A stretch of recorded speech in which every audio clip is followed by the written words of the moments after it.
Podcast City Network.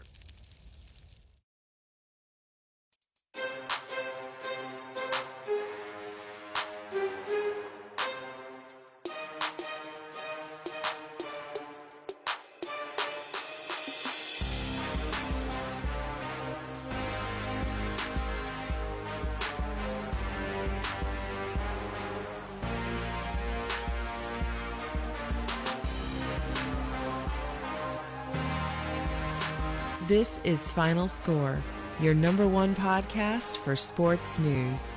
Here are your hosts, Chris and Craig.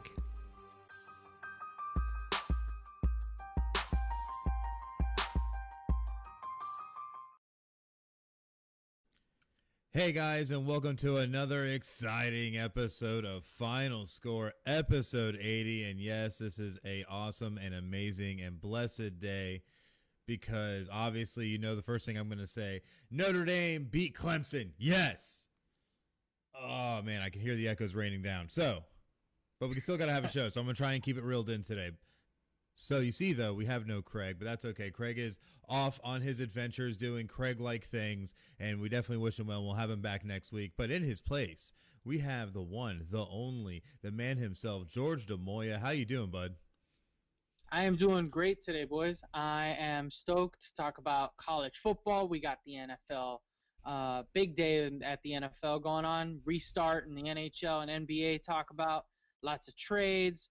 Man, it's packed with sports, and no tropical storm was not going to get me to the studio this morning, okay? Let me tell you that right now. I was going to get here regardless of the situation. I mean, come on, Floridians, we don't do anything unless it's above a Cat 2. Let's be honest. That's right. We don't even care. Yeah, and of course, I know you're just relishing in this moment of, euphoria. Enjoy it while it lasts until the ACC championship game, because there will be a rematch, my friend. Oh yes. Be a rematch. If they make it there, we'll see how that plays out. There's still a lot of time between now and then, so a lot of things could happen. If anything has taught us, 2020 could wreck it all. Anyways, but For sure. you got to make sure that you keep up with all things Final Score by following us on social media at PCN Final Score on Facebook, Twitter, YouTube, Twitch, and Instagram. Go on there, give us a like and a follow, leave a comment, invite your friends, share with your friends, go on there, post a picture. Jimmy LaBar, that guy has been super active, and I love every single meme he's been posting. It is some amazingly funny stuff. If you get a chance, George, you got to check it out. But Of course. I'm probably, you know what I'm going to do? I bet you Jim's going to keep making them. I'm going to start featuring them on the show every week. I think you should. I think we should have a meme of the week contest. I like it. Meme of the week. Meme of the week. And you know what? Bonus points if you can include myself and the Couch Dads podcast in it and throw in a movie reference in there. Because by far, the meme of the week, and I'm going to call it right now, is DK Metcalf chasing down on the corner, and the title just says, I believe that jacket belongs to Mr. Gilmore. Yes. If you can tell me what movie quote that is from in the comments, man, extra bonus points for you. Yes, absolutely. I don't know. Maybe we feature a little contest with some merch. Who knows? I don't know. You tell me. Oh, man, we got a lot of crazy things planned, so who knows what will happen. So definitely make sure to check us out and keep up to date with us on social media to find out those happenings. But we got to talk about some craziness that we thought could be crazy that ended up falling on its face, and that was the NFL trade deadline. Ended this past Tuesday, November 3rd at 4 p.m. It went and passed without very much of anything happening, but there were a few moves here and there in the lead up, as well as on the actual trade deadline day. However, like we said, not too much to write home about, except for the New York Jets trading linebacker Avery Williamson and a 2022 7th-round draft pick to the Pittsburgh Steelers for a 5th-round draft pick, also in 2022. Probably that was probably your biggest move, honestly, of the entire trade deadline. George, do you agree with that? Yeah, I would definitely agree with that. Although I will also say that I did like the Saints acquiring. Or excuse me, yes, is it the Saints? Yeah, I believe it was the Saints. Was it? I don't even remember now. Jesus, what am I talking about? No, I am not talking about the Saints. I was about to say, what are you talking about, sir? Yeah. Do you have Notre Dame hangover? I do a little bit. I think so. Because I was rooting for you guys too for reasons I will get into later. They're very very petty, but I'm we'll sure talk they about were. that. The Chargers, excuse me, the Chargers went out and got Desmond King, or traded Yes. to the Tennessee Titans for a 6th-round pick. Hmm. I like that move because the Titans definitely needed help in their secondary.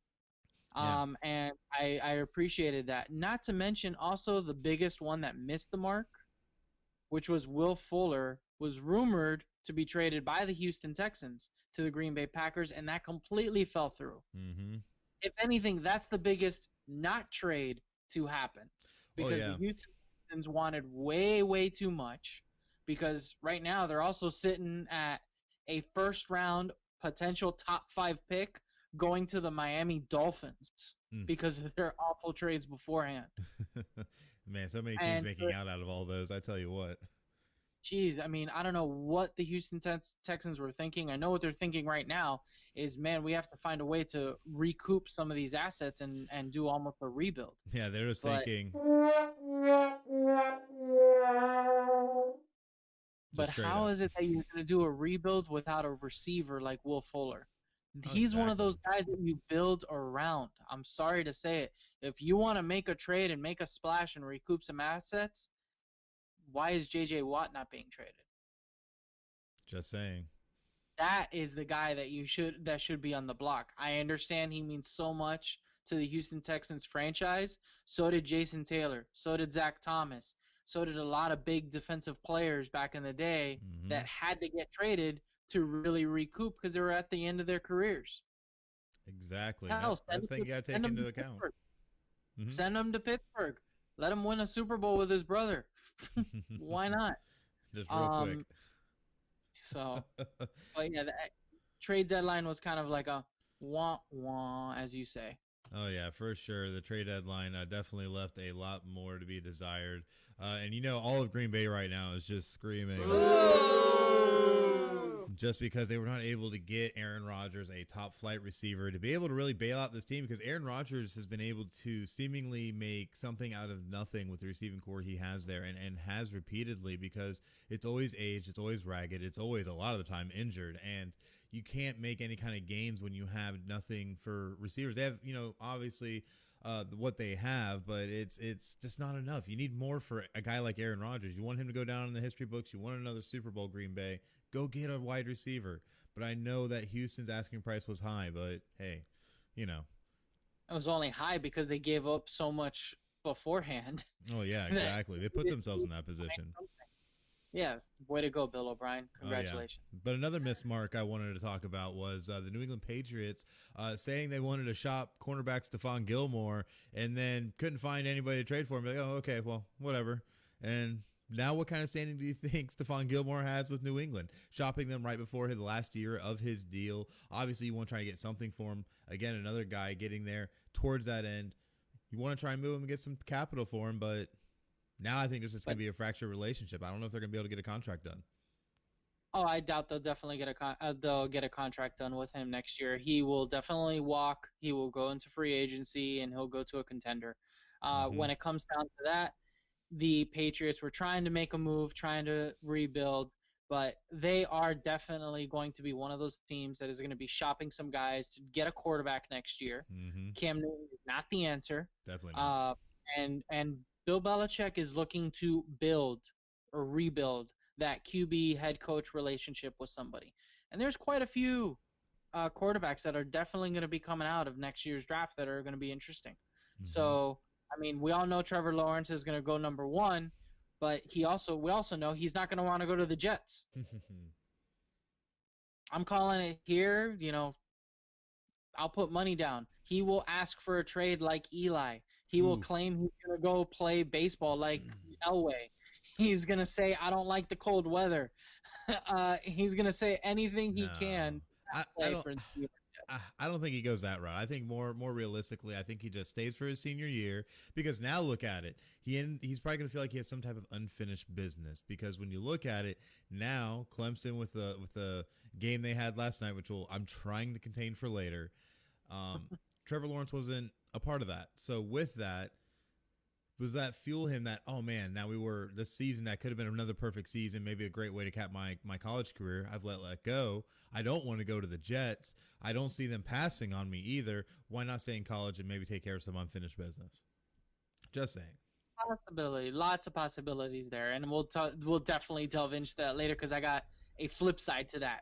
But we can't go any further because if not, all we're gonna do is talk Clemson and Notre Dame, and we got everything a lot of stuff to go on. Shout out to Ryan Fitzpatrick though, wearing the short shorts and honoring Isaiah Ford getting traded to the New England Patriots. That was hysterical meme out there. But I gotta be honest, we can't get into that Clemson Notre Dame talk until a little bit later because I got something to tell you, and that I'm excited about, Chris. What's that? You know, and I don't know about you, but it is the PCN shop that is open for business. Are you kidding me right now? You guys have just decided, you know, here we are, and now we're here. It's just coming up to a new level. Whether it's a neck gaiter to protect you from COVID-19, a mug for your morning coffee that probably has a little bit of Bailey's in it, or a t-shirt just to look cool, we got you covered. Get the latest apparel and gear for your favorite podcast and Podcast City network by visiting podcastcity.net/shop and checking out the lineup. You know what's up there. You know what's there. I can't wait to get my new mug, my new gaiter, and a nice little shirt, you know. Oh, so yeah. I'm stoked. And there's been a lot more stuff hitting the shop in the past 48 hours. So definitely make sure to go check it out. And there'll be more stuff added throughout the rest of this week. And moving forward, a lot of shows wanting to get some merch out there. So, you know, takes time to create, but we promise we will get it out there. But definitely check it out. podcastcity.net/shop. But now we got to talk a little bit more football.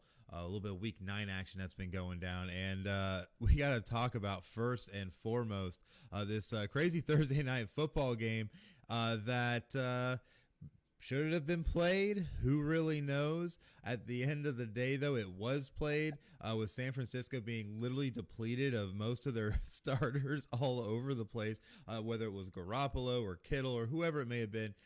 They were missing everybody. And the game was played even after the 49ers had closed down their practice facility days leading up to the game. So this is crazy, man. What do you think about them even playing this game? That was just a weird scenario, and it's understandable that they had to just play the game. They had to kind of move forward. And this is where we talk about sooner or later, Shane Falco is going to show up on the practice field and start a game. Because they're going to need some replacement players eventually, whether it's injuries because you didn't get a preseason and you didn't really get good workouts, not COVID related. You just end up a lot more banged up in this year, in this new NFL than you ever do. The Thursday games are killing these players, man. The NFL Players Union, they need to do something about this, in my opinion. They really need to eliminate these Thursday games. There's too many damn injuries. Yeah, and you don't have a good market when, for instance, the Dallas Cowboys look like the worst team in football because Dak goes down with an injury. Zeke ends up banged up. I mean, come on, man. This is ridiculous. Oh. Your star players are not being protected. And it's not just a quarterback situation, man. It's running backs, receivers, defensive players, all across the lineup. And then you throw in, hey, here's a ketchup bomb, COVID. let's add that to the freaking fuel. I'm not gonna lie. Mean, I feel like you're a man after my heart. You know, saying how bad Dallas is. That made me so proud, so proud. You know, even though we lead the division at 3-4-1, but you know, exactly. Hey, it is what it is. Is what it is. And you know, the Packers needed to do what they needed to do. They took care of business. Aaron Rodgers is still one of the best generals out there. Oh yeah. He's making players better. So when you talk about they missed the mark on Will Fuller, they didn't just miss the mark on him, but they went from a contender to a potential Super Bowl winner. Absolutely. That's really what it is. You imagine Will Fuller's skill level now, and you give him a general like Aaron Rodgers, who made Tanya, who made Adams, who made MVP, or is it MVS? MVS, excuse me. You know, Aaron Jones is just killing it now in the backfield. On top of that, you have Aaron Rodgers with a running game. Are you kidding me?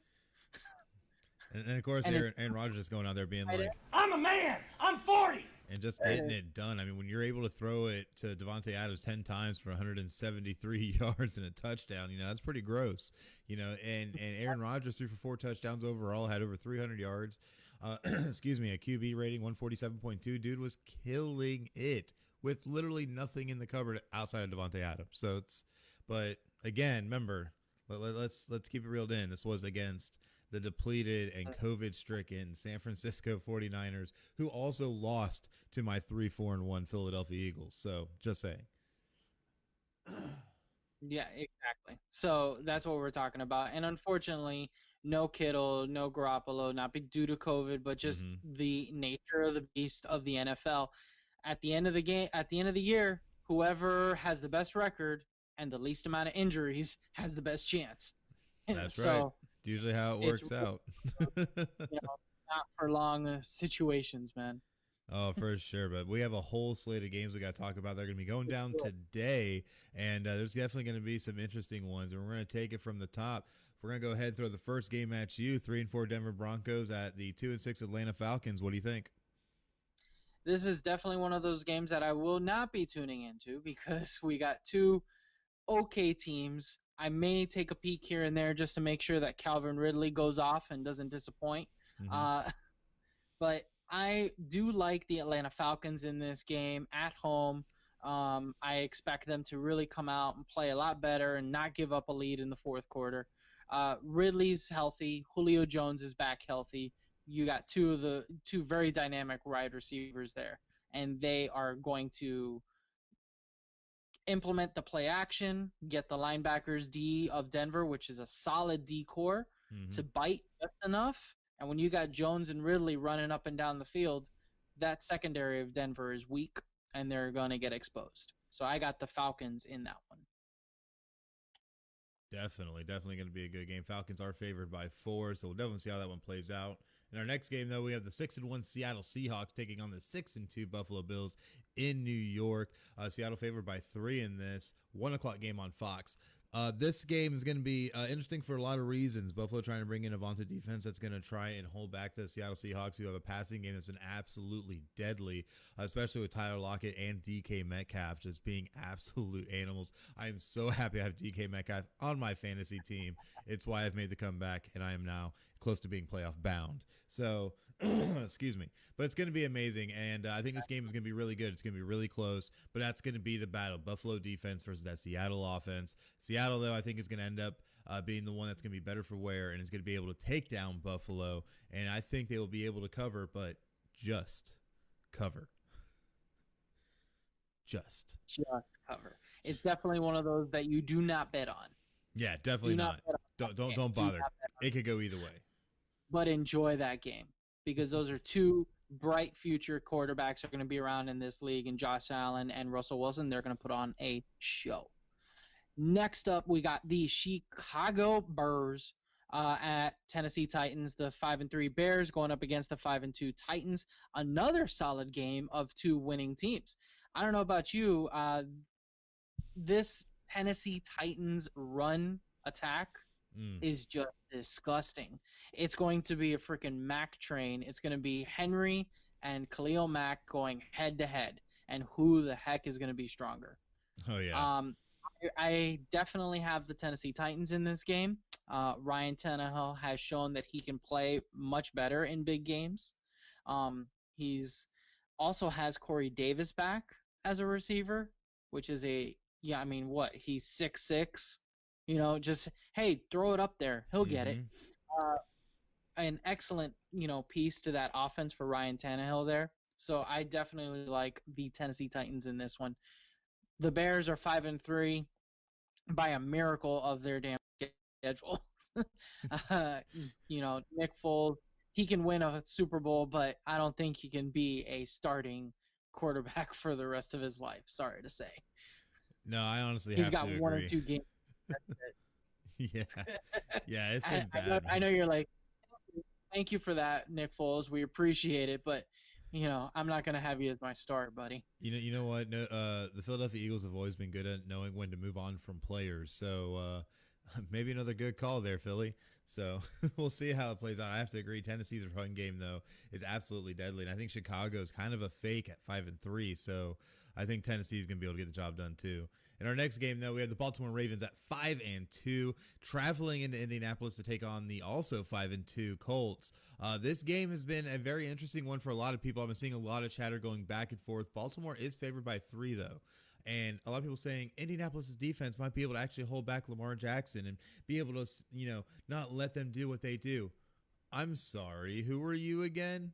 Let's not forget that the Ravens had that epic game against the Steelers. The Ravens have been playing great all year. And, they still have Lamar Jackson, Mark Ingram, and are going to add one other tidbit, which we're going to talk about, I believe, a little bit more later. I don't even know what all I put on this outline for this week. It's so much craziness that's been happening. Actually, I didn't. So we'll say it now. Des Bryant has been activated and will be playing in this game. Now, a lot of people say, oh, well, how much impact is he really going to have? Because at the end of the day, he hasn't played in forever and he's old and all this. Watch. It's going to be those little dink and dunk plays where Lamar Jackson has to bust a pocket. Des Bryant good at being able to come back to his quarterback and make himself available. I'm telling you, he's going to end up busting one of those. I end up seeing the Ravens taking this one. They more than cover. They're going to freaking decimate. Get out of the way. Let's go on to the next game. Yeah, I'll tell you one thing. We just went through a string of games that are all winning records, and we are now going to see which ones are going to be legit playoff contenders and which ones are just going to make it and be like, hey, we made the playoffs. Yay. Participation trophy. Yeah, exactly.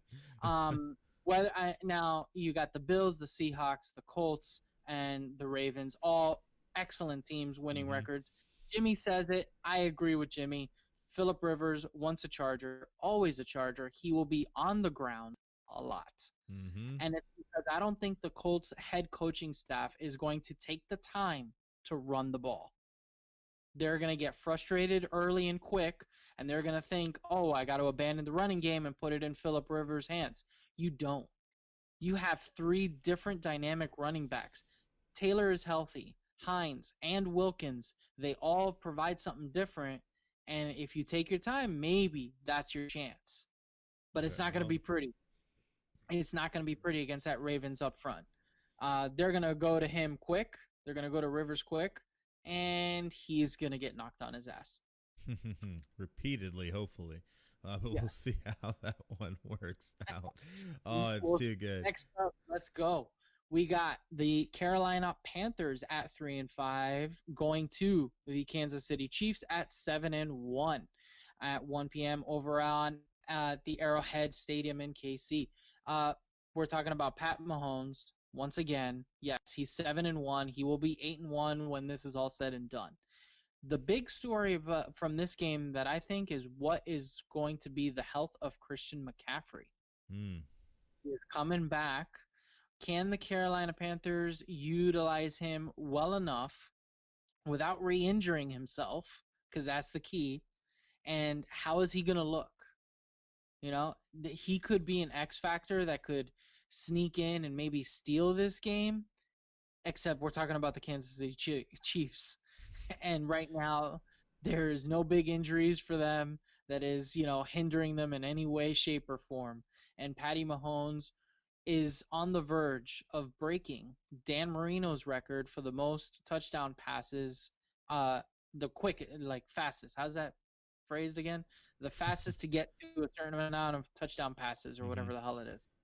And he'll break Marino's record in this game with 2 or 3 of them. So I got the Chiefs in this one, bud. I don't know about you. Yeah, honestly, the Chiefs are just they're too talented. Definitely. I don't know about the 11-point line though, but still, Chiefs are always too talented and too good. And the Panthers are going to be very overmatched, even with Christian McCaffrey. I never like taking chances on players coming back from injury. You never know what you're going to get from them. It ends up being a dud or they end up going off. However, given how the Panthers are made up, I don't think it'll necessarily be a dud, but it's not going to be a great outing. And I think Kansas City's going to be able to take this one pretty handedly. But in our next game, though, we have the 3-4 Detroit Lions traveling to the 2-5 Minnesota Vikings. Minnesota is favored by 4 in this one. And I know Detroit, I think, was having some issues, I'm not mistaken, with people going on and off COVID, especially with Matthew Stafford. I don't know if they actually cleared him for playing today. Nope, he was activated off the COVID list, so I guess he is expected to play today. So definitely something they're going to need going into this matchup, and that could end up moving this line before game time. But either way, you're looking at Minnesota trying to still capitalize, especially after they were able to pull off the magic they did against the Packers. But you're still going to see Detroit go in there. They're going to throw the ball heavily and try and take this game. This one, though, I think is going to go down to the line. It could come down to a final play, last-second field goal. Could go really either way. But I'm going to have to go against Craig's Lions and pick the Minnesota Vikings to win this one close. Yeah, I'm going to have to go with you on that. Dalvin Cook came back from injury. We just talked about Christian McCaffrey, who came back from injury. You don't want to bet on it.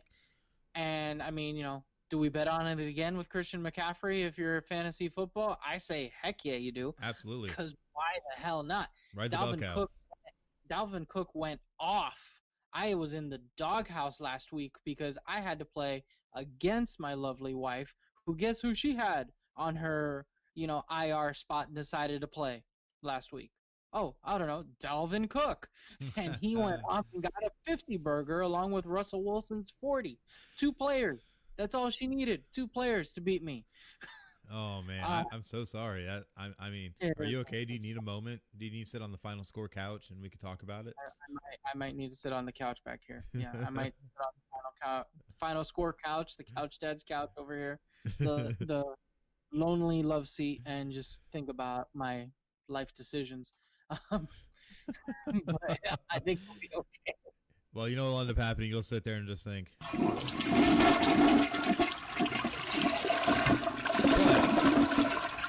But then you get back on that horse and you just go, woo! And you just make things happen. It'll be okay, brother. Don't worry. It will be okay. I'm still in the playoff spot. Oh, my gosh. Oh, but what do we have for her next game? I might have to play her in the first round, so I'll be going home early, as they say. Let's get into another one of those toilet flushing kind of games that we got going on. We got the New York Football Giants at 1-7. Oh, sorry. The fans do not like them. Sorry. They do not. At the Washington Football Club, the soccer team that is now playing for the NFL, the Washington Football Club at 2-5. I don't know about you. This is one of those games that I definitely just want to say, hey, how you doing? Let me know how you doing fantasy. Other than that, I'm moving on. I do want to say I picked the Giants in this one. I feel like Daniel Jones, he had a good outing on Monday night against Tampa Bay. He needs to hit those receivers, though. He either had a beautifully thrown ball, like at the end of that game, that was perfect, right up over the top. It was a freaking dime. And then he throws behind the guy for the 2-point conversion on the very next pass. So Danny Dimes can no longer be called Danny Dimes until he gets rid of Hyde. All right? Right now, he is Danny Jekyll Hyde. He's no longer Dimes, man. Pick which way you're going to play, dude. Right. Just pick one, man. We already have a Phillip Rivers in the league. We don't need another one. So hopefully he gets it right, and I picked the New York Giants in this one. Yeah, I definitely would have to look at this fact that the Giants played good against Tampa, who has a much better secondary than the Washington football team. Washington football team, though, does have a very good front defensive line, especially with Chase Young being the kind of player he's been this year. Has been absolutely crazy. And sure to cause fits, but I still think that the Giants have a chance in it, so we'll see. But our next game, though, another absolute, complete, and utter snoozer that you just want to go ahead and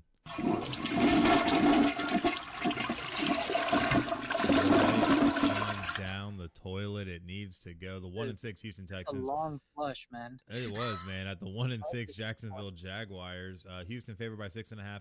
Houston is technically the better team in this, but Minshew Mania always trying to come back in these games, but Jacksonville keeps falling short. Houston, though, being the kind of team they are and the kind of flurry they have with Will Fuller and, Will Fuller and, Will Fuller. Oh, sorry. They got Brandon Cooks too, right? There you go. So we'll see what they're able to do against a very weak Jacksonville Jaguars passing defense. So I think Houston will be able to take this. I don't think they'll cover the 6.5 point line, but I think they'll definitely come out with the win. There you go. And as we go on to our 4:05 game, it's the only 4:05 game that we got. We got a few 4:25s as well, but we have the Las Vegas Raiders at 4-3 going up against the Los Angeles Chargers at 2-5. Now, I have to say it. This has to be probably the best 2-5 team with a losing record are the Chargers. The Chargers have you got Bosa in there. You got a good defense. You got Justin Herbert, who is a cannon. All right, that kid is slinging it all over the place. But I think he might be without Keenan Allen this week. He is questionable. They haven't ruled him out yet. But Keenan Allen is on the questionable list. I believe he's a game-time decision. So Mike Williams is definitely going to be one of those guys that you have to step up. If Keenan Allen is out and you got Mike Williams, insert him into your lineup because he will easily get 100 and a touchdown. It's going to be a fun game to watch. I do have the Raiders taking this one, though. Although I feel like it's a trap game for John Gruden and the Raiders. He better be careful if he wants to continue to trend upward. Right now, though, the Chargers could definitely take this one, too. So don't sleep on them. Don't sleep on them, Gruden. Yeah, I definitely would have to agree. The Chargers are definitely a sleeper team here that have been quietly kind of good while still hosting a 2-5 record. But yeah, the Raiders I think are still too strong and too complete of a team with a pretty decent run game, a good passing game, and a defense that actually shows up to play more so than not these days. Line is only 1.5 for the Chargers, but I have to agree. I think the Raiders take this one and end up moving up to 5-3. In our next game, though, we have the 7-0 and our only undefeated team left, the Pittsburgh Steelers, traveling on down to Jerry World to take on the 2-6 and haplessly, horribly, go cry me a river Dallas Cowboys, who look absolutely pitiful. Pittsburgh favored by 13.5. Dallas sucks. They're benching Ben DiNucci in favor of, oh my gosh, I always keep forgetting his name, and he's a former AAF Orlando Apollos championship winning starting quarterback. Yeah, that's right. You remember that. And I still can't remember his name. Gilbert. I can remember that much. There you go. He's going to be getting the start, but it's not going to matter because at the end of the day, the Pittsburgh Steelers are the Pittsburgh Steelers, and they're going to win this one by 13.5. Yeah, they're going to blow by that. It's going to be 2, maybe even 3 scores. Just watch. Chase Claypool, another guy to watch in that game. Oh, man, are you kidding me? Ben Roethlisberger, and we talked about this earlier with Aaron Rodgers and having a certain amount of weapons. Roethlisberger has the 3 receiver weapons along with a running game that won him a Super Bowl. Mm-hmm. All right. Whether, James Washington as a positional receiver, you have Chase Claypool as a slot guy, you have another rookie slot guy in Johnson, and then you got Juju that can just go over the top and do it all. So, I mean, easily the Pittsburgh Steelers are going to continue to be the only undefeated team. They are proving that they are legit. Their defense is also extremely well talented. Why could he be Defensive Player of the Year this year? I think that's a possibility. I don't know why he's not in the conversation, or even if he is. But I like the way he plays, and I like his aggressiveness, and I like his smarts. He knows where to be and is positionally sound every single time. That defense is disgusting. I ask you one question, though, Chris. At this point in the Cowboys situation, do you say that Zeke is unfit to play for the rest of the year? Why on earth? This came out. Jerry Jones saying Zeke's going to play. He's a little banged up, but he's still going to play. Why on earth are you going to risk a running back who they get injured quite a lot in a 2-6 season when he's a little hurt? If he's a little hurt, then he does not play, period. The only reason is because it's the NFC East, and the NFC East is complete and utter garbage. You got to remember, even with the Dallas Cowboys at 2-6, the Eagles are only 3-4-1 when leading the division, so they still are within arm shot. And let's not forget, the Eagles do not have a very favorable schedule the rest of the way for this season. So very realistic that they could drop a lot of those games. And if Dallas is able to even string together a few of wins together, in any respect, they could be right there in the conversation, because we know Washington's not going to be good enough. They have too many issues at quarterback. We know that the Giants are not going to be good enough. They just do not have enough talent, and there's been too many injuries. So it's going to be a race between the Cowboys and the Eagles on who can back themselves into the NFC East title easiest.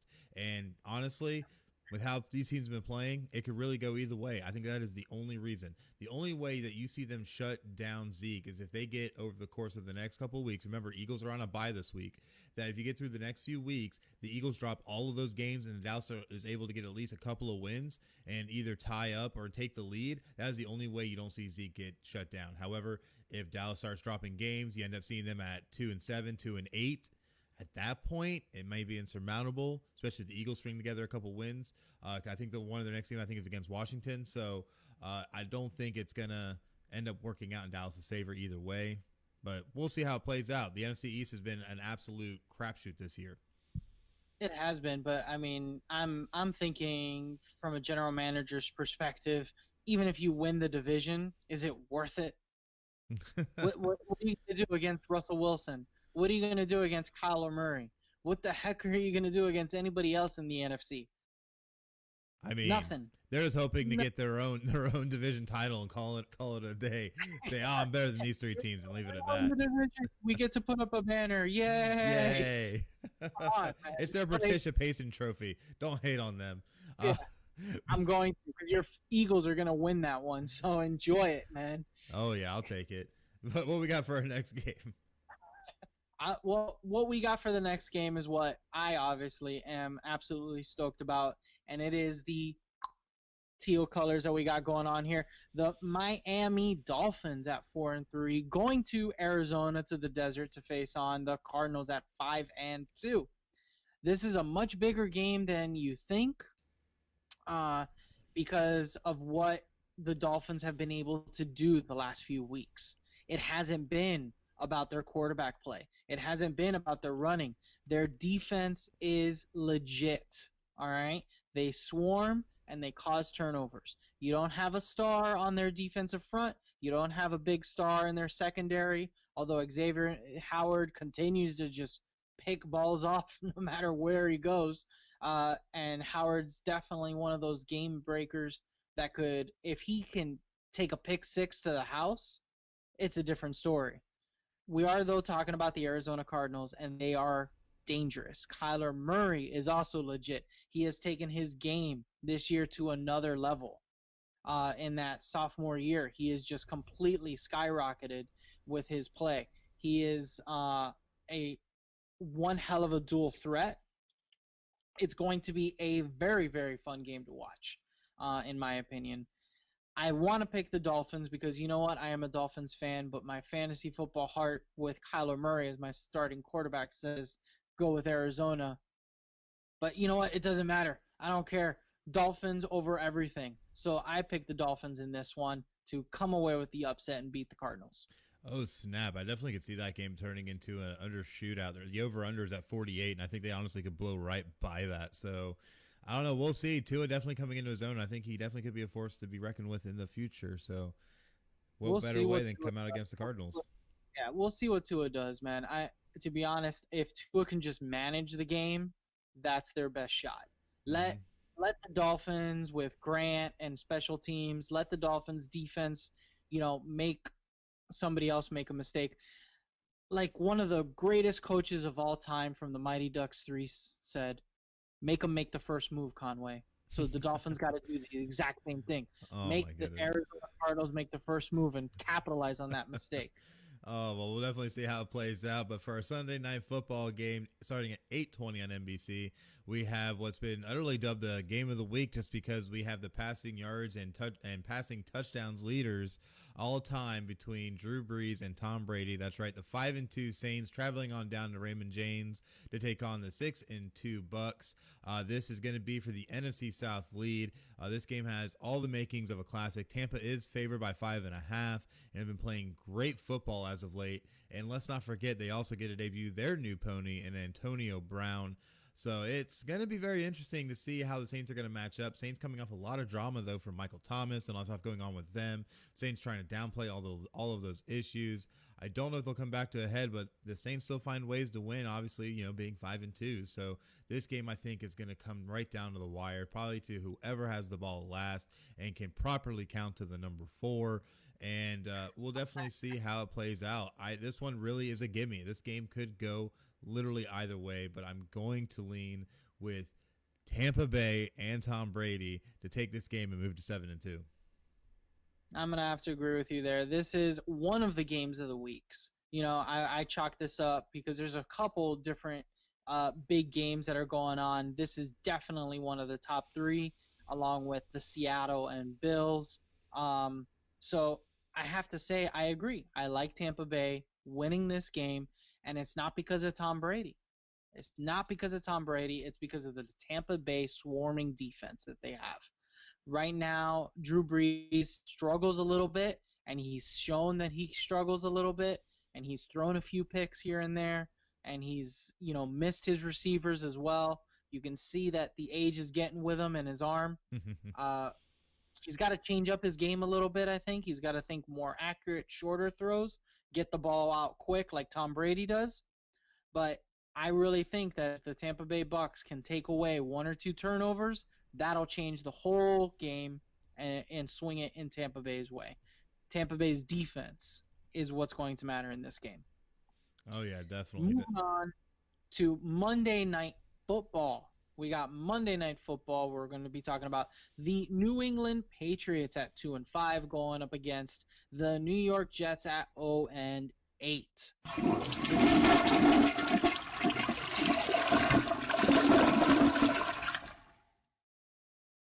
Sorry. I heard that there was a toilet bowl on Monday night. No, yeah, there was a massive toilet bowl on Monday night. So you know what's going to happen on Monday night, Chris? You're going to love this. It's gonna be beautiful. It's gonna be absolutely gorgeous. Oh my gosh! If you call the Jets winning, the Jets are gonna win. Yes, I am calling it.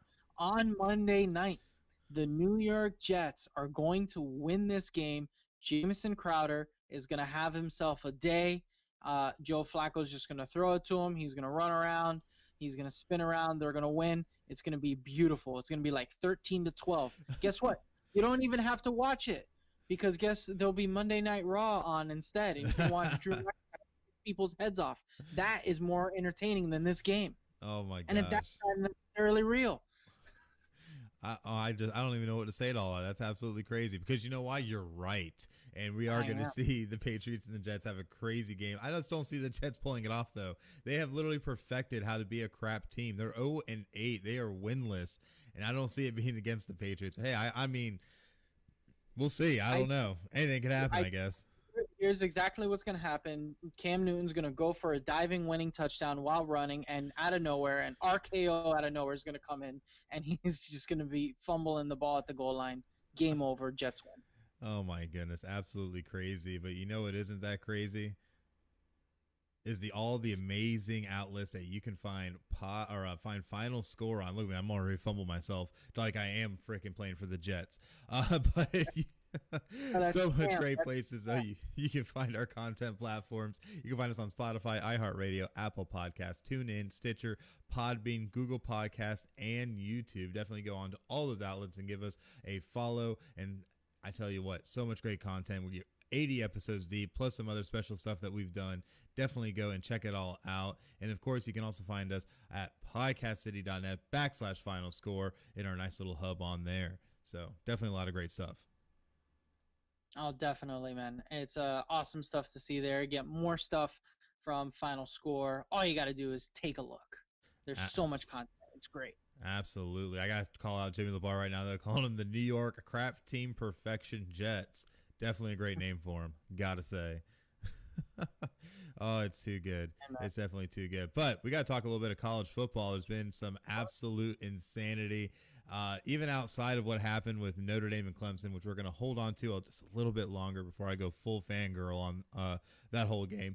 But there were a lot of crazy games and some interesting upsets, some records broken, some things that happened. And I tell you, it was definitely a wild weekend, and we got to kick it off first with the fact that the Pac-12 has now returned to play, and that is huge. Now we have the full Power 5 in effect. What do you think, George? I think it's interesting, and it's definitely been a crazy year. And you know what? Everyone wants to put a little asterisk to everything because of COVID. Guys, we have freaking football. We're figuring it out. Mm-hmm. Yeah, stuff going on, and blank happens, as Forrest Gump would say. Shit happens, and we just gotta roll with the damn punches, man. We gotta roll with the punches. Yeah, the Pac-12 is having their little sample size of 8 games. We don't know if that's really gonna make that big of an impact in terms of college football playoff, but USC did their part, and they showed that they can win in a tight game and score 2 touchdowns. That's right, 2 touchdowns in 2 minutes because for the comeback win, 28-27 over Arizona State.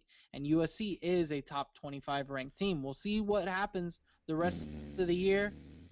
Can they really compete in the top 4? I don't see that happening, but I see them thinking, you know what? We're talking about college kids here, man. This is their livelihood. They don't get paid to do this. If it's an 8-game sample, it's an 8-game sample, right? But saying USC is a top 25 team? That is incorrect. Because they honestly are garbage and should have lost that game and got lucky to even pull off the win to begin with. Slavis, though, I'll give him credit. He is a good quarterback. He definitely is a good quarterback. But that's about all you got with that team, I feel like. The defense is weak. The offensive line has a couple issues. You don't have the absolute best wide receiver core as a whole. They do have good players, but they're not great as a whole. And that's something that's going to hold USC back. They honestly have been fumbling around ever since the Pete Carroll days, and now with Helton at the helm, I don't think he's going to be the coach that's going to be able to take them to the promised land. I think USC is going to fall on their face. They're not going to be able to contend with Oregon, and I think it's going to be another dismal year for USC. Just one man's opinion, not being biased. We don't even play them this year. We will see. We will see. There are another bunch of other big games. University of Miami ranked the number 11th. They came out to play against a very tough NC State team and won 44-41. King is king, unfortunately, down here in Miami. As a Seminole fan, it hurts me to say, but King is legit. He went off 430 yards, 5 touchdowns, 105 yards running on top of it. I mean, those are some Heisman numbers right there. All right. If he's on a top 5 team and Miami finds a way to sneak into the playoffs, then we can talk definitely Heisman. But those are some Heisman looking numbers right there, if you ask me. Oh yeah, definitely are, and that he absolutely played out of his mind. Not absolutely out of his mind. Another Florida game that I definitely got to get into: the Florida Gators went in and defeat the Georgia Bulldogs 44-28. Not even close. Trask with 474 and 4 touchdowns. I mean, another big day for him. He was throwing dimes everywhere at that game, and that was a deciding win. That wasn't a close game. That was hey, we are a top 5 team. Do not rank us, after Georgia ever again. Yeah, absolutely. And Kyle Trask actually breaking a record himself, being the first SEC quarterback to throw 4 touchdowns in 5 straight games. So absolutely crazy what the Gators have been able to do up there in Gainesville. But definitely a team to watch for sure. Oh, for sure. And another game that I want to highlight, just because it's surprising how it finished.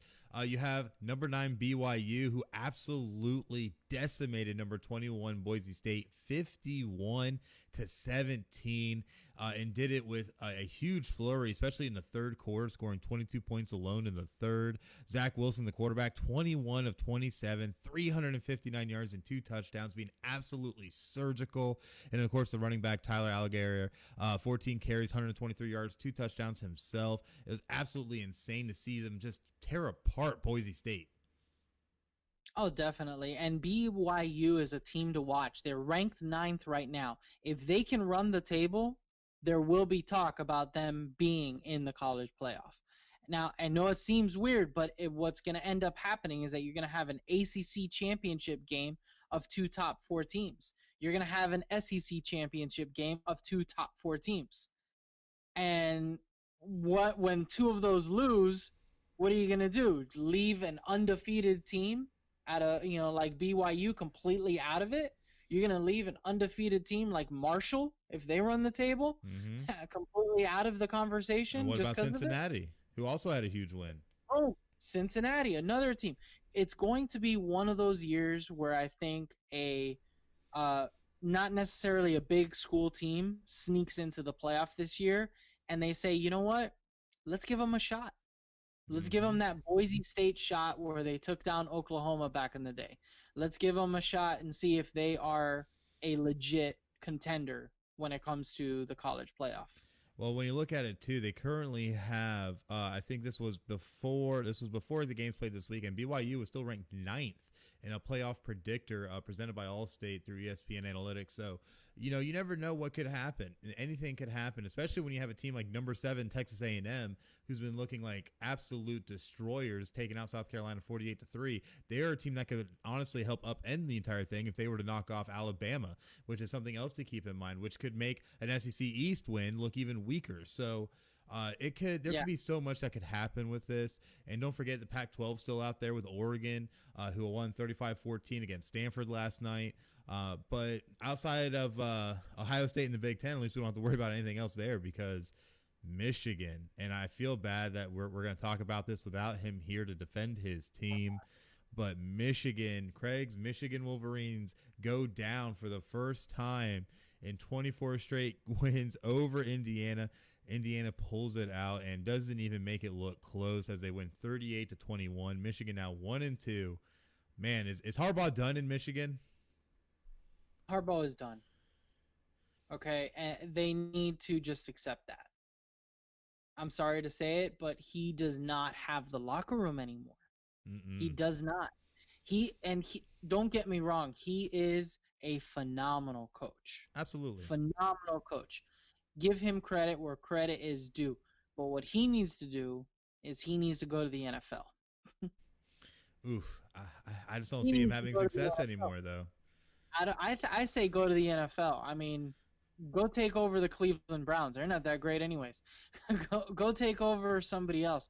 Go do something else to maybe revamp a little bit of that winning culture that you can bring in, and help out in that sense. I mean, I don't know how he's going to do it, but I think he's got to move programs, maybe find a program that's on the rise and stick in college and move around. I understand that he has almost this craw up his butt right now where he's like, no, I can make Michigan great again. I'm sorry. I'm sorry you cannot. The votes are in. You lost. It's just not going to happen, dude. I think you got to move on. Sorry, Tim. Yeah, it's been pretty sad, and I don't know if even moving would help him at this point. Maybe going to the NFL would help, but I don't see anybody who would actually want him at this point, because he's not able to win the big games he needs to win. You can't beat the rivals. He had the fluke against Notre Dame a season or so ago. That was whatever, but Notre Dame's no worse for wear. They just knocked off the number 1 team. So Michigan's not able to get it done against Ohio State. They're not able to get it done against Michigan State. They're not able to get it now done against Indiana. The Hoosiers, really? That's a basketball school. So it's just crazy to see what has happened. And no knock against Indiana. They are undefeated. They are 13th in the nation. They have really come out of nowhere. Great job that the coaching staff has done with that program to get it to where they are right now. Have made a lot of strides. Always played Ohio State tough. So definitely, hats off to them. But Michigan, man, you are in the dumps. You guys need to figure something out. And first step's getting rid of Harbaugh. But looking at some of these other games, though, we saw like Oklahoma State barely survived Kansas State. Coastal Carolina still keeping it rolling now, 7-0, as is Liberty, which that was a shocker. So much craziness in college football. It's absolutely nuts, man. I love college football right now. But, we're looking at some of these other teams like you mentioned Texas A&M, you mentioned Cincinnati, you mentioned, you got the Florida Gators and Ohio State. They've got some big games ahead. Mm-hmm. So it's early in the college football season to start talking about who's going to really wind up in the top 4. Right. There are some really big games ahead that'll, eventually weed out some of these contenders that are coming through. Can they win the big games? And if they can, then talk about it. We're going to find that out. Every week we are finding out who can win the big games and who's legit. Just like the biggest game of the week we're going into, Notre Dame knocking off Clemson 47-40 in an instant classic, in my opinion. Oh, yes. Going into freaking overtime. What a phenomenal freaking game. All right. Yeah. Aaron Williams, 140 yards, 3 touchdowns. He had a nose for the end zone everywhere he went. DJ, 439 for Clemson and 2 touchdowns. Those are Trevor Lawrence-like numbers. So if anybody wants to bring in that conversation of Clemson would have won if it was Trevor Lawrence, same outcome, boys. Same exact outcome for this game because of how it went, because of the running game of Notre Dame, and because their defense stepped up out of nowhere when they needed to. Oh, yeah.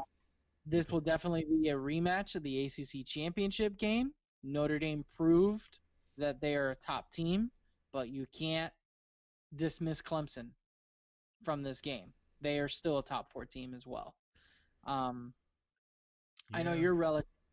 I know you're like, woo, Notre Dame beat Clemson. It's early. I was a schoolgirl about it. It's early. They got to do it again in the ACC championship game. This game, the worst thing it could do, the best thing for me, was that it made it really hard for Miami to end up in the ACC talk of a championship game. Sorry, Canes fans. It looks like you're going to be on the outside looking in for the ACC championship once again. Yeah, and looking at this, Clemson only has 3 games left against Florida State, Pittsburgh, and Virginia Tech, only getting Pittsburgh at home, other 2 on the road. But Clemson seemingly should roll right through all 3 of those opponents unless Florida State somehow pulls up another North Carolina miracle, but I doubt it at this point. And with Trevor Lawrence going to be coming back as well, and them going into a bye week, they're going to be fully ready to take on these last 3 games and try and meet Notre Dame in the ACC title game. And, hats off to my Irish being able to put this game together and being able to execute their game plan, not give up, take chances down the field, and stretch the field vertically, which is something we have not always been able to do. Ian Book, 22 of 39, 310 yards and a touchdown, looking great. Also rushing for another 68 yards on 15 carries. Dude's just making it happen. And that's the thing with Ian Book. He may not be the absolute gunslinger like Trevor Lawrence is, but he makes smart decisions. He puts the ball where it needs to be. And some of those throws he made were absolutely amazing.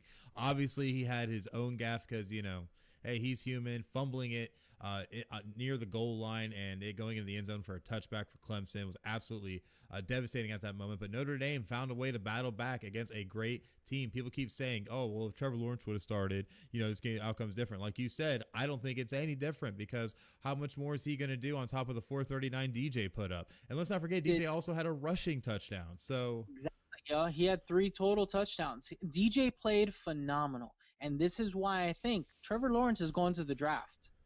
He is not going to come back for a senior year and compete with DJ.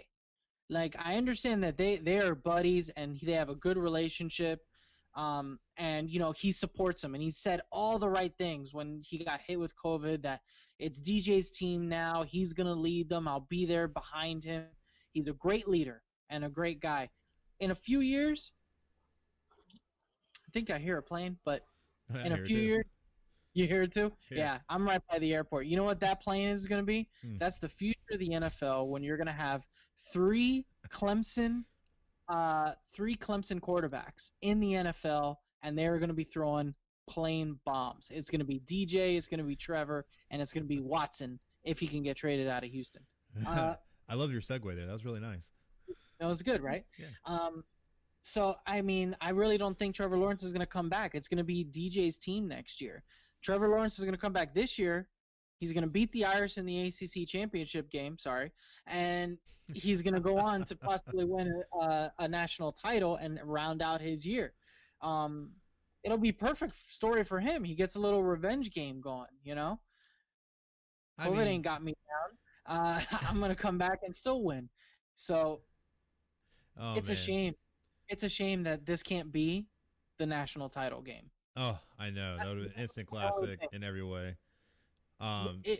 If there's a way, I don't think it's mathematically possible for Clemson and Notre Dame to play in the ACC championship game, Clemson to win, and then for Notre Dame and Clemson to then meet again for a best-of-3 final series in the national title game. Are you kidding me? I mean, hey, anything could happen with how the rankings fall. Remember, this comes down to the playoff committee, who has to sort out all of this mess at the end. And if you have, seeing this game, a double overtime win by Notre Dame against the number 1 team in the country, Clemson comes back and say, we have a super close or even another overtime game in the ACC title game, how do you leave both teams out?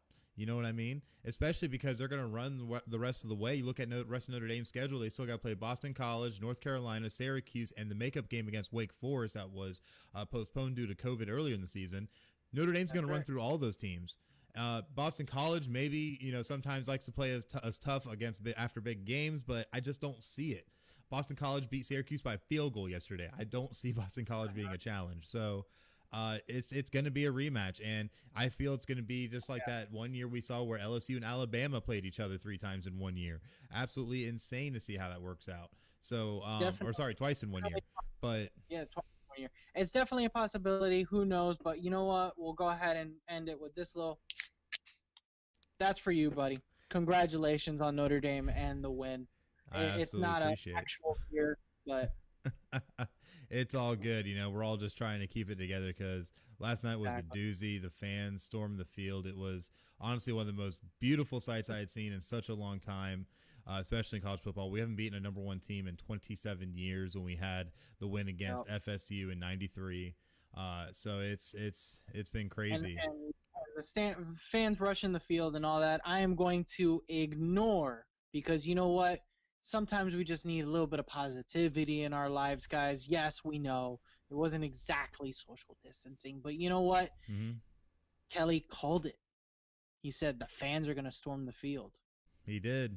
He called it. He called his shot like he was freaking Babe Ruth. He called his shot like he was Willie Mays. He called his shot and was like, fans are going to definitely storm the field. So congratulations to the Notre Dame Fighting Irish. College football is as exciting as it's been in a long time, in my opinion. Oh, yeah. It's been absolutely Usually amazing. we're just like, hey, guess what? It's going to be Clemson and Alabama. Woo! No, now we got more options. We got contenders all the way around. So it is definitely exciting to watch some college football. The next thing that's just as exciting as college football is the Podcast City Network. FinalScore is a proud member of the Podcast City Network. PodcastCity.net/FinalScore. PCN is your home for up-and-coming independent podcasts. Definitely go on, visit our socials, our websites, Facebook.com/Podcast City Network. Also our Twitter @PodcastCityNet. Don't forget to find us on YouTube and see our beautiful mugs. Just put in the search keyword Podcast City Network. Also the website, podcastcity.net, for all your Podcast City Network needs. That's right. Good stuff, man. I tell you what, man, you're a good segue rival over here. I'm liking it. But I like it just as much as the fact as the NBA Players Association voting to improve a December 22nd start for the 2020-2021 NBA season, which will consist of a 72-game regular season, which is only going to be 10 games shorter than a normal season, with the NBA draft taking place on November 18th. Free agency period, they're going to try and squeeze in as soon as they can directly after the draft because they have training camp December 1st. So this is going to be a mad dash to get the season underway. Both sides coming together to make this happen just in time for Christmas, which is what I know the NBA's true goal was because they wanted games on Christmas Day. George, do you think this is too soon? Do you think they're rushing this, or do you think this is a great move to be able to get this done? You know, it reminds me of a very great one of these scenes in one of my favorite movies where, are you rushing or are you dragging? Or are you going to be on my freaking time?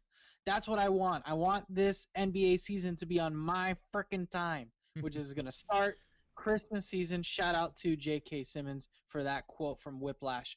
I want it to be during Christmas, man. Of course you do. How do you watch anything on Christmas Day without basketball going on? I know. It's become tradition. It's become tradition. You open your presents, you have some eggnog, you watch some basketball or some football or some hockey, which isn't going to happen. That I already know is not going to happen for sure. Yeah, definitely not. Definitely not. And that's okay. That's their league's prerogative. They feel like they need to cover some other things first. But the NBA definitely wanting to shoot their shot here and move forward. I think it's a bold move. I think they have a lot of work to do, but I think it's possible. And it's definitely possible. Now, I don't think it'll come to fruition. I do think that I like what their concept is, but I think they'll get to a point where they have to make a decision, and it'll be to push the league back a little bit and resolve whatever the situation is. But at least it gets things moving. And maybe that's the key. Maybe the key is to just kind of keep it moving, get the conversation going, get things in order, and see where it goes. What's going to suck is the NBA free agency is going to be garbage. Oh, yeah, absolutely. Giannis is not going to go to the Heat. He's not going to go somewhere else. He's going to re-sign on like a bridge deal with Milwaukee. There's not going to be big movement in free agency. We're going to see the exact same thing that we saw last year. We'll see LeBron repeat. We'll see maybe he plays the Warriors, and the Warriors will be a better team because they got a high draft pick and they have healthy players coming back. The Heat will be big. The Toronto Raptors will be good again. And it'll be the exact same thing that we've been spoon-fed for, 8-9 years. Mm-hmm. LeBron versus Iguodala in the NBA Finals. Well, a big thing we got to look at real quick, though, is that, remember, this deal isn't final yet. There's still financial terms that have to be negotiated between the league and the players, which they do expect to get done. But there's also no mention of a bubble plan, which is something that Commissioner Silver said that he would try and make a big part of the next season just to try and keep safety. And now also, if we look at how our presidential election went, there could be plans of other things happening when it comes to mask mandates and stuff of that nature that could come into effect, all kinds of things that could throw all this for a loop. So it's going to be interesting to kind of see how this is going to work out. Fans, let us know your thoughts in the comment section. If you think that the NBA restart is a good idea to do it this soon, or if we should be waiting. I think they're honestly pushing this too soon. I think it's ideal to want to try and have a Christmas start, but at the end of the day, you still got to look at player safety. You still got to look at the logistics because, remember, it was just weeks ago the Lakers just won the NBA title. Now we're already talking that in, a month and a half, you want to restart the next season. So I don't think this is going to work out the way they think. We already saw what's happened with the NFL and the amount of injuries we've had, like you said, with the Thursday night issues and the turnaround issues. Look at the fact that they didn't get a lot of training time and a lot of prep for the season. When you don't get that kind of prep, you are also more prone to injury, and you can see the same exact thing happen with the NBA. And imagine if they have one of their big stars go down, whether it ends up being another Golden State Warrior player that goes down, whether it be Steph Curry, or if it were to be LeBron going down or AD going down, or Giannis going down. If you lose these kind of players, you're going to lose viewership. You're going to hurt your own product, and you're doing it for the sake of trying to shove together a season to make some money. So I just don't know. And they lost money, and that's why they're really doing this, is that they're Mm-hmm. trying to recoup those things. But you know what? The worst thing that could happen with the NBA is a star player ends up with COVID because of all this too. Yes, that's another thing. Because like we said, That's no mention another of thing. bubble. No mention of the bubble, and I understand that, right? I understand where they're going, and it's possible. Okay, it is possible. The NFL is doing it, but what's the difference? You lose a star player here or there in the NFL, you have so many more star players, and you have a huge roster. Same with baseball, and other sports. In the NBA, you lose a star player due to COVID. Mm-hmm. I mean, you might as well be Greg Popovich saying, "Hey, I'm gonna sit all three of my stars for an ABC game, and you just find me because I don't give a damn." Mm-hmm. I mean, Pop was perfect for that. He's just gonna be like, "Nope, sorry, I'm sitting all three of my starters." Yeah, don't even care. Don't even care. You're gonna find me here? Fine. I'll be like the Young Bucks and just toss my freaking owner some money and find me. It doesn't matter. Definitely could work out that way, man. You love that reference. I know you love that reference. Oh, I love it all day.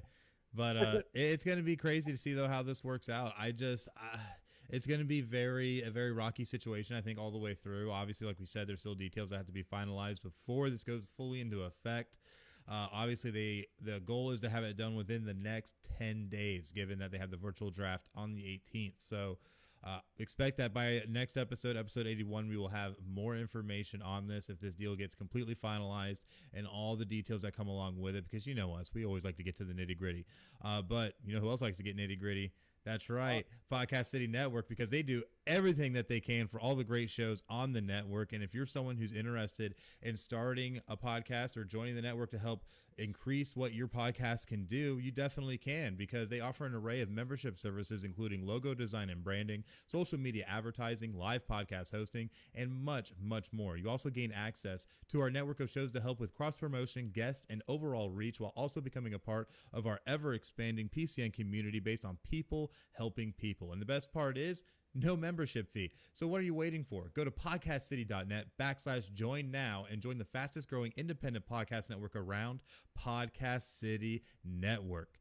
Which means if we just said that, it is now time for the good old give or go. And I'm going to throw this first one right to you, George. Right off the rip, the NFL Competition Committee is set to propose a 16-team playoff as a scenario if the pandemic ends up affecting games and getting games canceled. This is going to be their contingency plan. Give or go. I like this idea if it wasn't for the fact that the NFL still had Thursday games.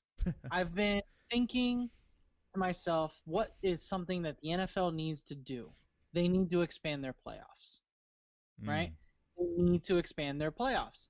They've needed to for a while now. All right. How many more times are you going to have, multiple tiebreakers with 5 different teams at 8-8? Just have 4 of those teams duke it out in a, pre-wild card playoff scenario and see who gets in.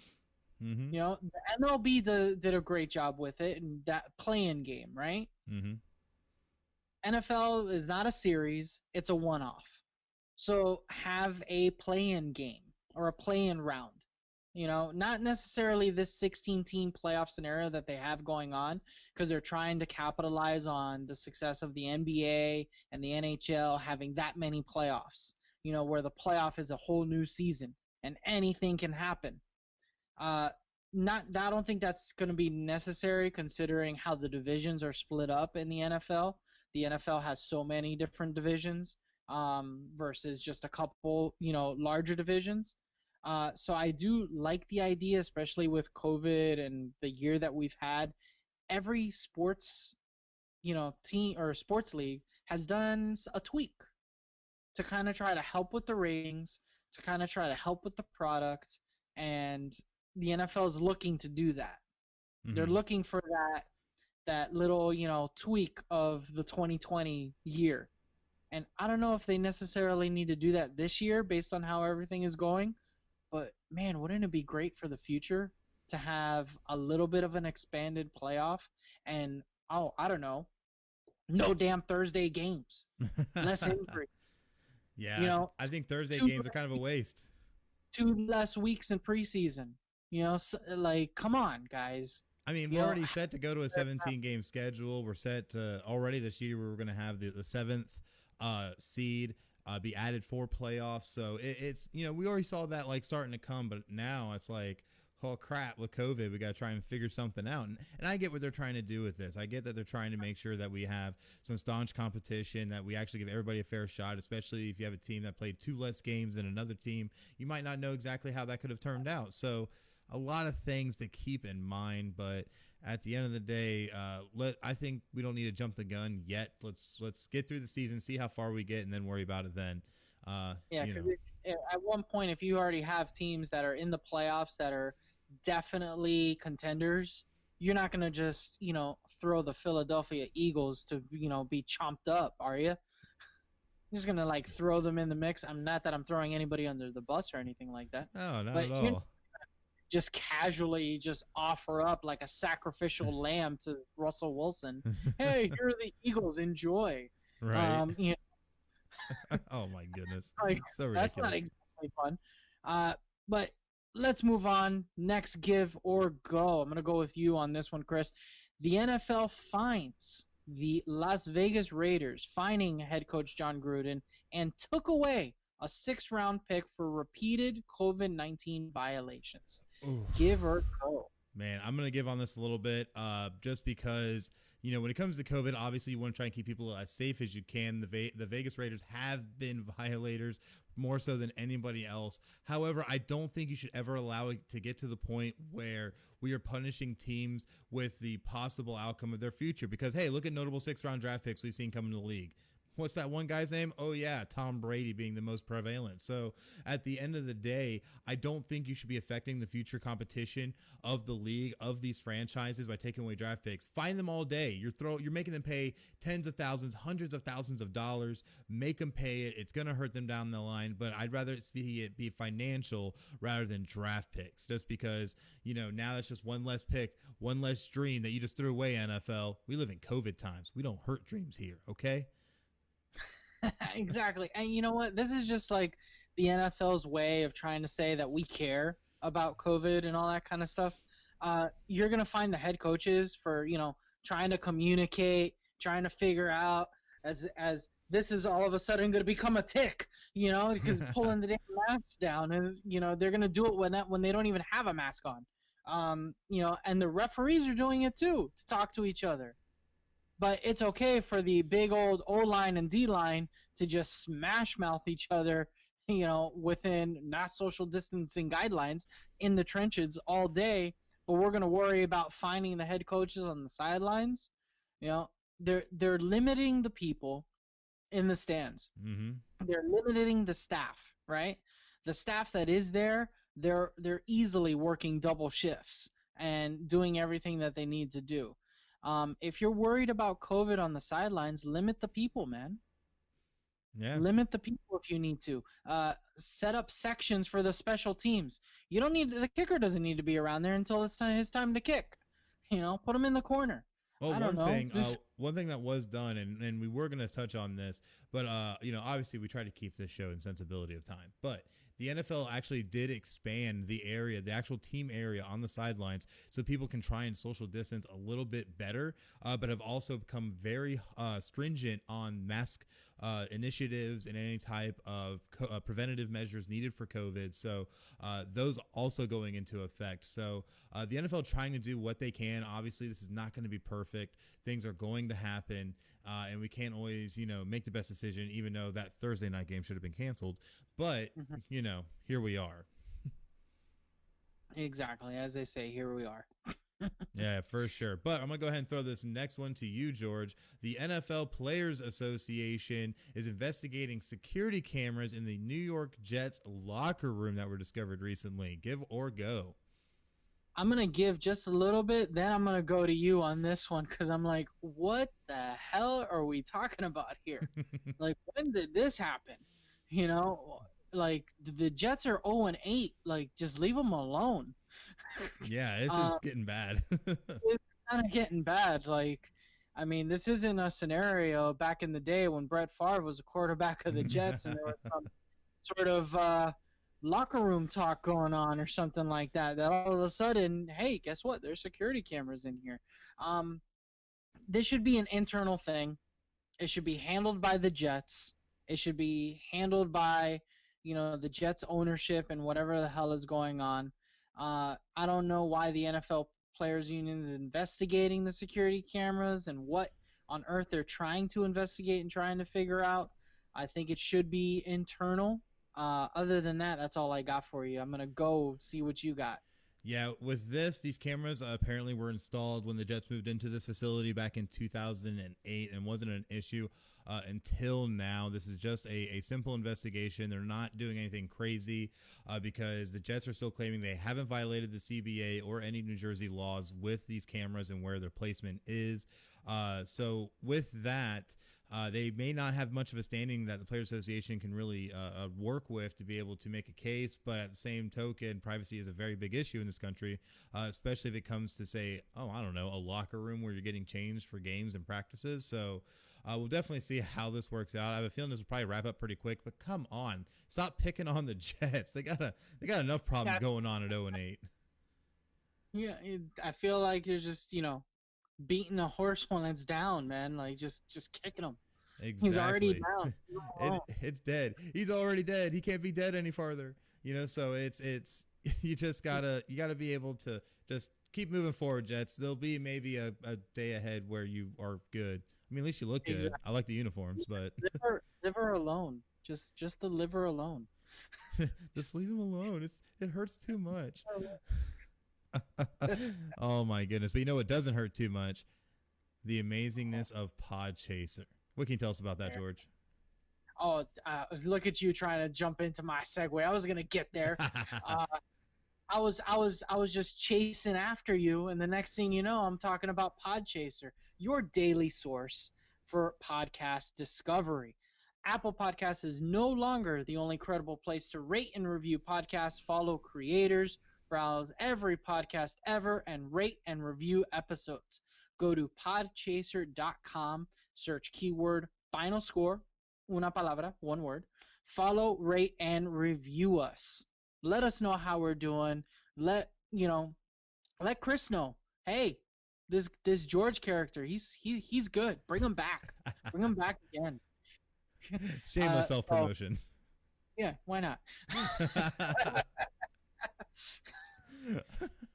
Let me know, Chris, what we got going on in the week ahead, though. Oh, man, we got so much going on in the week ahead. Got Double Dime is going to be going live tomorrow before Monday Night Football. Definitely make sure to check them out. Search @FixedEdge on Twitter and Periscope, and you'll be able to find them there when they go live. They usually typically, I think, aim for 7. So, but keep your eyes peeled. They might have to change their times. I know they're very busy men. They pretty crazy guys. Had them for a draft day recently. It was real crazy. Still going to get those picks up at some point. But yeah, definitely great guys. So definitely check out what they have going on. And of course, next week, episode 81 of Final Score, 10 a.m. next Sunday on Facebook Live. Definitely make sure to join us because we have a feeling there's going to be a lot more stuff to talk about when it comes to sports. So if you want to get your sports fill, you got to come to your number one source, and that is Final Score. George, any last words? No last words whatsoever, but for the South Florida people out there, stay dry, be safe. Got a little tropical storm heading around. Other than that, enjoy today's slate of games. Get your fantasy football guys in, locked and loaded. Best of luck to you. Make sure you follow me at CouchDadsPod on Twitter, on Instagram. Let me know how you're doing in your fantasy football league. If you're getting whooped by your wife as well, let's group or something like that. Let me know who you're sitting and starting. Would love to talk more fantasy football maybe next week. Who knows? We'll talk to Chris later about it and get it going. But thank you very much for joining us. I love being on the Final Score with you boys. Yeah, thank you so much for joining us, George, and filling in for Craig this week. And we'll definitely be bringing you back in the future. Love having you on, man. And yeah, definitely enjoy all the games today. Going to be great. Make sure to follow Final Score on social media at PCN Final Score on Facebook, Twitter, YouTube, Twitch, and Instagram. And check mark for those notifications to make sure you get notified when we go live. Thanks, Jimmy, for that little tidbit there. But until then, though, I'm Chris, and that's George, and you guys have just watched Final Score. Y'all have a great night.